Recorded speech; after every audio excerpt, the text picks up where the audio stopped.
Donc bonjour à toutes, bonjour à tous. Donc une des dernières vidéos que je ferai au Japon. Voilà, sous le Jinko, mais c'est pas le même que le Jinko habituel qu'on a à Saintes. Donc c'est un magnifique Jinko biloba. Donc avec d'autres Jinko biloba autour. Voilà, avec des jeunes pousses, etc. Donc le Jinko est un arbre qui m'inspire relativement. Je vois les graines de Jinko, c'est ces trucs qui puent l'enfer, quoi. Voilà, donc une des dernières vidéos, je vais pas tout résumer parce que j'ai déjà résumé dans une autre vidéo que je présenterai plus tard, parce que ça nécessite des montages pour étayer ce que je dis. Donc je vais simplement dire ce que j'avais marqué sur ma page Facebook, que le fait que l'on soit heureux ou malheureux dépend entièrement de nous. C'est-à-dire qu'on reçoit des informations, on reçoit des messages, et c'est selon la façon dont on les traite qu'on va être heureux ou malheureux. C'est-à-dire, vous vous levez le matin, vous êtes tranquille, vous recevez un coup de fil qui vous déçoit, qui vous stresse.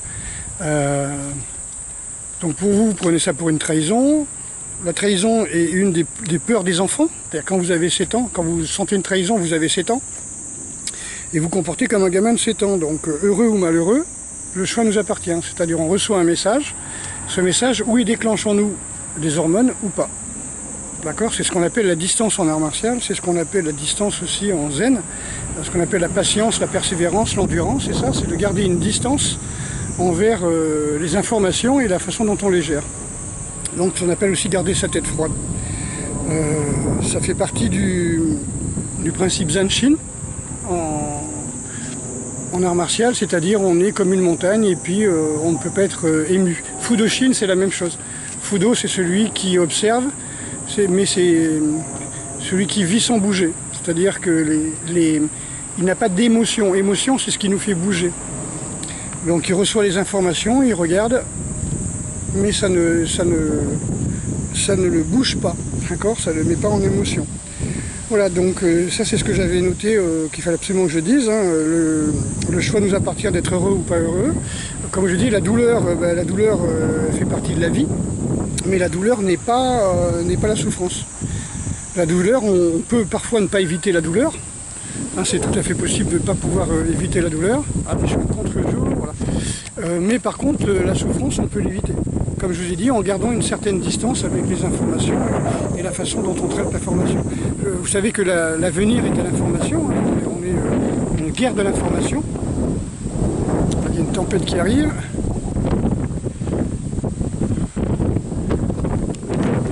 Important, c'est le traitement de ces informations. Je ne sais pas où mettre pour éviter le vent. Je vais me rapprocher d'un peu de là. On va attendre que la bourrasque se calme. Voilà. Donc le traitement de l'information, c'est un petit peu la guerre d'aujourd'hui. Vous commandez un truc gratuit sur internet, on vous demande votre numéro de téléphone, votre adresse, et vous recevez des pubs pendant des mois. Dès le lendemain, voire dans l'heure qui suit votre commande. C'est le traitement de l'information. Et bien vous, quand vous recevez ces commandes, il faut s'en foutre un petit peu. Quand vous recevez ces pubs, pardon, il faut s'en foutre un petit peu. Il faut rentrer dans le traitement de l'information interne, opposé. C'est le principe des ondes et anti-ondes. On vous balance 100 décibels, hop, vous passez 100 décibels en dessous. Moins 100 décibels pour avoir le zéro. C'est le principe des casques anti-bruit des chasseurs ou de ceux qui font du tir, où vous avez votre casque qui vous envoie une onde inverse de ce que vous recevez. C'est le traitement de l'information. Le traitement de l'information, j'en ai déjà parlé, les gens ils ont un tout petit bobo et hop, ils prennent de l'aspirine, ils prennent un antidouleur. Parce qu'eux, ils ne veulent pas de douleur. C'est pas de la souffrance, c'est le fait d'avoir un petit peu bobo à la tête ou se sentir un petit peu mal, pour eux c'est déjà de la souffrance. C'est la saison qui commence, où on commence à avoir du soleil, et donc c'est un petit peu la merde pour filmer, parce qu'on a eu la chance d'avoir que des ciels nuageux, ce qui permettait de prendre des photos et de filmer comme on voulait, quand on voulait. Il y avait zéro ombre, ben là ça commence à voir le soleil, hein, donc d'où le proverbe japonais qu'il y avait sur les poteaux du temple du Zendoji près de Blois, où ça était marqué l'obscurité de l'ombre des pins dépend de la clarté de la lune. Et si vous connaissez un petit peu la photographie, là vous apercevez que plus il y a du soleil, plus il y a d'ombre, plus le soleil est fort, plus l'ombre est épaisse. Voilà. Donc là je suis constamment en train de chercher la bonne lumière. L'angle là c'est pas bon, là c'est bon, ok. Donc voilà, donc le choix nous appartient d'être heureux ou malheureux, le choix nous appartient de souffrir ou pas souffrir. Je sais que peut-être beaucoup ne seront pas d'accord, mais bon, la souffrance, encore une fois, c'est une réaction d'un enfant de 5 ans qui est en colère. La douleur peut être évitée, elle fait partie de la vie. La douleur est juste une information de la vie, c'est-à-dire vous avez des nerfs, un système nerveux qui vous dit attention, le feu ça brûle, le parquet est glissant, vous êtes assis sur une fourmilière, donc il vous dit il faut changer. Il y a un danger, il faut changer. C'est juste ça la douleur. C'est une information pour vous sauver la vie. Il y a des gens qui ont des problèmes et ils naissent sans avoir la douleur, sans connaître la douleur. Et à partir de là, ils sont en danger de mort constamment. Parce qu'ils ne peuvent pas, gérer la douleur et donc ils ne peuvent pas s'adapter. Tant qu'on est en vie, on connaît la douleur. Voilà. La vie, ça fait mal. La vie, ça fait ce que l'on veut. C'est nous qui avons décidé de ce qui était mal et de ce qui était bien. Et on a décidé que la douleur était mal. Je dis pas que la douleur est bien, je dis que le mal et le bien, c'est un truc créé par le moine Manu, je crois, un truc comme ça, c'est qu'on appelle le manichéen. C'est-à-dire que c'est un moine, je ne sais plus auquel siècle, qui a décidé, là il y a le bien, là il y a le mal, le paradis, l'enfer, le démon et les dieux. Ou Dieu. Voilà, c'est... Donc tant qu'on est en vie, on connaît la douleur, mais la souffrance, c'est un choix de l'ego. C'est-à-dire quand vous obtenez ce que vous avez prévu, vous êtes heureux. Quand vous obtenez quelque chose que vous n'avez pas prévu, un événement dans votre vie, c'est-à-dire qu'on dit on est malheureux quand on n'a pas ce que l'on veut et quand on a ce qu'on ne veut pas. Et généralement ce qu'on veut, c'est le confort. Voilà, on veut toujours être dans le système confort, dans le système je m'arrange pour m'adapter le moins. Or, ce qui fait que vous allez devenir fort, c'est justement parce que vous allez vous adapter constamment.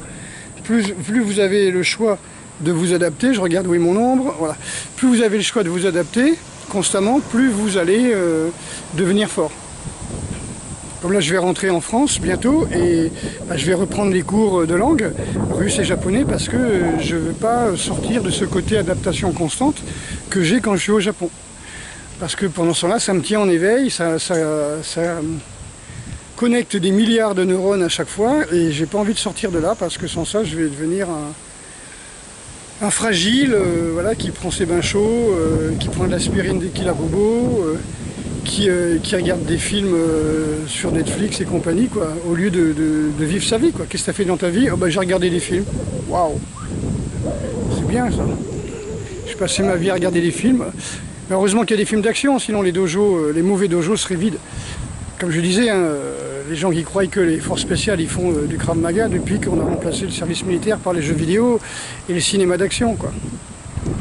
Voilà, donc c'est assez marrant, quoi. Donc voilà, la souffrance est un choix de l'ego et comme je dis, l'ego il veut surtout pas sortir de sa zone de confort. Moi je suis sorti de ma zone de confort pour ramener aux stagiaires de cet été un maximum, et à mes élèves bien sûr pour l'année, un maximum d'informations. Donc ça a été de rencontrer des grands maîtres, hein, vous en saurez plus bientôt. Mon premier stage commence dans une semaine, il me semble, à peu près une semaine ou une semaine et un jour, et de façon à pouvoir donner un maximum à mes élèves, à mes stagiaires, sans perdre le feeling du Japon. Donc je reviens et 2-3 jours après que je sois revenu, voilà, je fais quelques montages de films aussi et de vidéos et après c'est parti pour les stages. Donc durant ces stages d'ailleurs j'ai prévu des petits cadeaux japonais pour les stagiaires. Il y en aura pour ceux qui seront là, après quand j'en aurai plus, hein.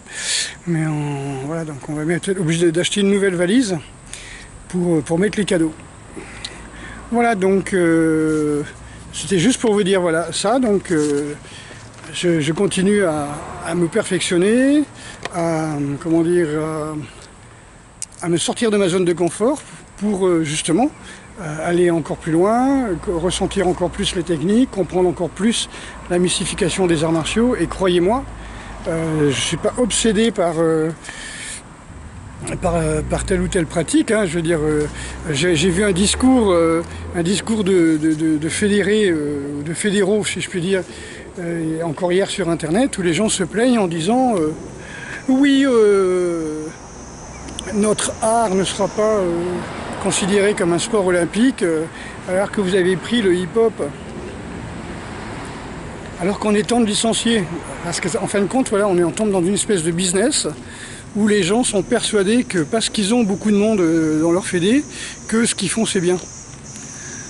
Comme disait Coluche, la plus grande majorité des gens sont des cons. Henri Play l'avait bien pratiqué, expliqué par son expérience dans les chroniques des magazines.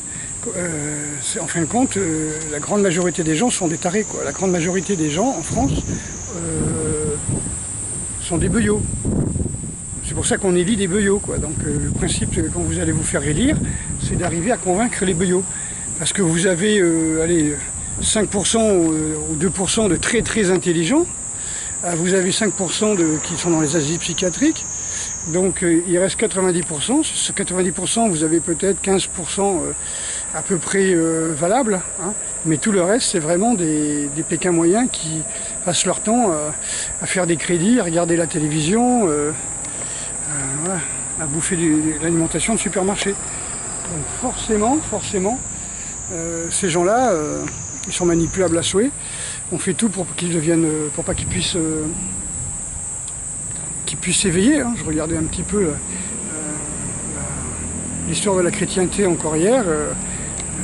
Avant l'an 1000, certains évêques s'arrangeaient pour empêcher le peuple de se cultiver, pour mieux les serrer et les maintenir dans la peur de l'enfer, quoi, en leur disant mais si vous souffrez bien sur cette terre, vous allez devenir bons dans le paradis, les derniers seront les premiers, etc. Donc il faut bien accepter que les seigneurs violent vos femmes, vos filles, et que vous bossez comme des malades et qu'ils vous prennent 90% de ce que vous produisez, parce que de toute façon au paradis vous irez bien. C'est une des façons de maintenir le peuple en esclavage, et en plus qu'ils disent merci. C'est grave, hein. Voilà. Et là je parlais de la bouffe de supermarché. Maintenant, si génétiquement vous êtes, ce que je disais taré, hein, c'est-à-dire si génétiquement vous êtes diminué parce que vous êtes gosse d'alcooliques, de fumeurs, de bouffeurs de charcuterie, de barbac et de produits chimiques, bon, bah, ça vous y pouvez rien, hein. Ça c'est comme ça, hein. Mais là vous pouvez manger ce que vous voulez, ça ne changera rien. Si déjà vous n'avez pas fait la paix dans votre esprit, ce qu'il faut faire, c'est à partir de ce qu'on est. À partir de ce qu'on est et de ce que l'on a entre les oreilles, quoi. Derrière les yeux et entre les oreilles. Donc on fera jamais je l'ai expliqué, on fera jamais un tigre d'un chat castré, d'un matou de maison, hein. On fera jamais un super survivant d'un homme hors sol, élevé hors sol dans les grandes villes. Ceux qui vous disent le contraire, c'est des mecs qui te font des vidéos de survie avec 3 caméras, un ingénieur du son, qui se couche avec la couverture de survie dans la neige, et puis une fois que l'image est prise, hop, il rentre à l'hôtel en hélicoptère, quoi.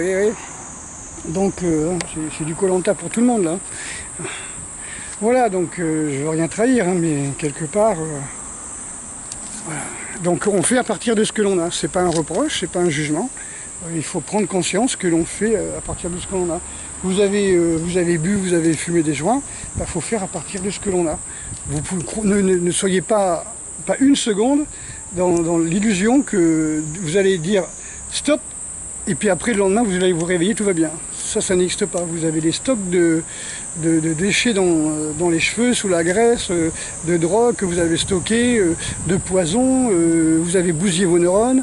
Vous avez des réflexes de droguer, hein. Je veux dire, on est d'abord tous drogués plus ou moins par la bouffe et le goût sucré. Ensuite, on est drogué par les compensations. On va chercher les compensations. Donc, on est addicté à quel est ton moyen de compensation. Alors, j'avais vu un texte qui disait, de René Igli, que j'adore, qui dit croire en Dieu c'est bien, mais on prend quand même une assurance vie, quoi. Quand on voyage, on prend quand même des assurances. Et donc, c'est pour ça qu'on dit, tiens, la foi devrait sauver. Mais si la foi devait suffire pour compenser tous nos manques, pourquoi il y a autant de pédophiles dans les religions. Ouais, c'est ça qui ne va pas. Donc ça veut dire que les gens, ils n'ont pas vraiment la foi. Et comme disait Bouddha, quand les moines disaient ah ouais, je me réveille le matin, moi voilà, je me réveille sous la tente, quoi. J'ai encore une éjaculation dans la nuit, etc. J'ai souillé ma soutane et compagnie. Et Bouddha lui disait il faut méditer encore plus, encore plus, encore plus. Et c'est vrai, il faut se détacher par... la méditation, c'est-à-dire par la distance, encore une fois. Ce que j'ai dit au tout début de cette vidéo, c'est la distance. Vous avez des messages, vous avez l'interprétation de ces messages vous appartient. Vous voyez, il y a du vent, ben voilà. Où je suis content ou je suis pas content du vent, c'est mon choix. Où je souffre ou que je ne souffre pas qu'il y a du vent, c'est mon choix. Ça n'empêchera pas qu'il y a du vent. Vous voyez, on doit tous mourir un jour, que vous le vouliez ou non, on va tous mourir un jour. Je ne dis pas qu'il faut être content, je ne dis pas qu'il ne faut pas être content, je lui dis que c'est comme ça. Donc vous l'acceptez, vous ne l'acceptez pas, c'est votre choix. Ou vous passez toute votre vie à souffrir de peur de mourir et vous allez mourir. Hein, c'est un petit peu comme le gars qui va s'entraîner comme un malade, à taper sur des makiwaras, à taper sur les murs, sur les copains, faire des roulades sur du béton, quand il est en colère il tape sur les murs, où il va taper sur les chaises, il a pourri sa vie de famille, il est devenu ultra violent parce que sa seule réponse c'est ça passe ou ça casse, si t'es pas content je te casse la gueule, je suis pas d'accord avec toi, j'ai pas d'argument donc je te fous à ma washigiri. Vous voyez, c'est ça les arguments, la violence elle appartient à ces gens-là. Et donc ces gens-là qui sont complètement parano parce qu'en fin de compte ils vont s'entraîner 4 heures par semaine voire plus à taper dans des trucs et à taper sur leurs copains et à recevoir des coups parce qu'ils ont peur d'une éventuelle agression une fois dans leur vie. Je pense pas que ça soit une préparation. Je veux dire, se foutre en kimono et faire des katas, je vois pas quel est le rapport avec une préparation à l'agression dans la rue avec trois camés avec une machette, une hache ou un truc comme ça. Je vois pas vraiment. Faut vraiment vivre dans l'illusion. De toute façon, surtout que cette agression, si elle arrive à 45 ans ou 50 ans, là vous avez plus de hanches, vous avez les épaules pétées, vous avez les poings pétés, tout est pété. Vous voyez ce que je veux dire? Donc on est complètement en morceaux, et tout ça parce qu'on a voulu éviter une agression. Et là on se fait tuer, si on se fait agresser à ce moment-là, on est tué. Et alors que si on a gardé notre instinct, par la méditation, par l'assouplissement, par le contrôle, là on agit réellement, alors que sinon on va agir avec des réflexes conditionnés pour bloquer des machettes à coups de bras, et là on est mort. Et on ne peut pas courir parce qu'on a des hanches en plastique et des genoux foutus, et qu'on fait 130 kg. Allez, gros bisous. Ah, je vois que ça clignote, et je vous fais un gros bisou, et puis surtout, voilà, c'est vrai qu'on est bien au Japon, la saison commence à être chaude. On serait bien resté, mais bon, voilà, si je veux faire les stages, je vais pouvoir vous enseigner ce que j'ai appris et les derniers feelings qui sont extraordinaires. Eh ben, il faut que je rentre. Donc à très bientôt.